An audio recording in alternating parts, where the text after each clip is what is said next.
রেলগাড়ির কামরায় হঠাৎ দেখা, ভাবিনি সম্ভব হবে কোনোদিন।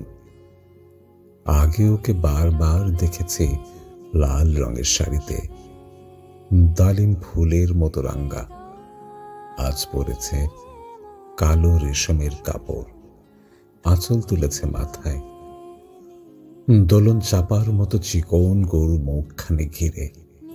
মনে হলো কালো রঙের একটা গভীর দূরত্ব ঘনিয়ে নিয়েছে নিজের চারদিকে, যে দূরত্ব সর্ষে ক্ষেতের সীমানায় শাল বনের নীলাঞ্জনে। থমকে গেল আমার সমস্ত মনটা। চেনা লোককে দেখলেম অচেনার গাম্ভীর্যে। হঠাৎ খবরের কাগজ ফেলে দিয়ে আমাকে করলে নমস্কার। সমাজবিধির পথ গেল খুলে। আলাপ করলাম শুধু, কেমন আছো, কেমন চলছে সংসার ইত্যাদি। সে রইল জানালার বাইরের দিকে চেয়ে, যেন কাছের দিনের ছোঁয়াচো পার হওয়া চাহনিতে। দিলে অত্যন্ত ছোট দুটো একটা জবাব, কোনোটা বা দিলেই না। বুঝিয়ে দিলে হাতের অস্থিরতায় কেন এসব কথা, এর চেয়ে অনেক ভালো চুপ করে থাকা। আমি ছিলাম অন্য বেঞ্চিতে ওর সাথীদের সঙ্গে। একসময় আঙুল নেড়ে জানালে কাছে আসতে। মনে হলো কম সাহস নয়। বসলুম ওর এক বেঞ্চিতে।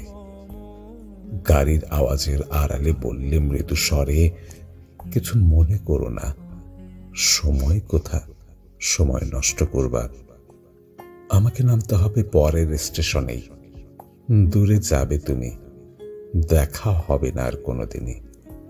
তাই যে প্রশ্নটার জবাব এতকাল থেমে আছে, শুনবো তোমার মুখে। সত্য করে বলবে তো? আমি বললেম, বলবো।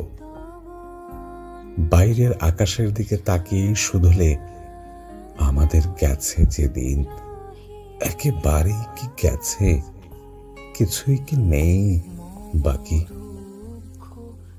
একটুকু রইলেম চুপ করে।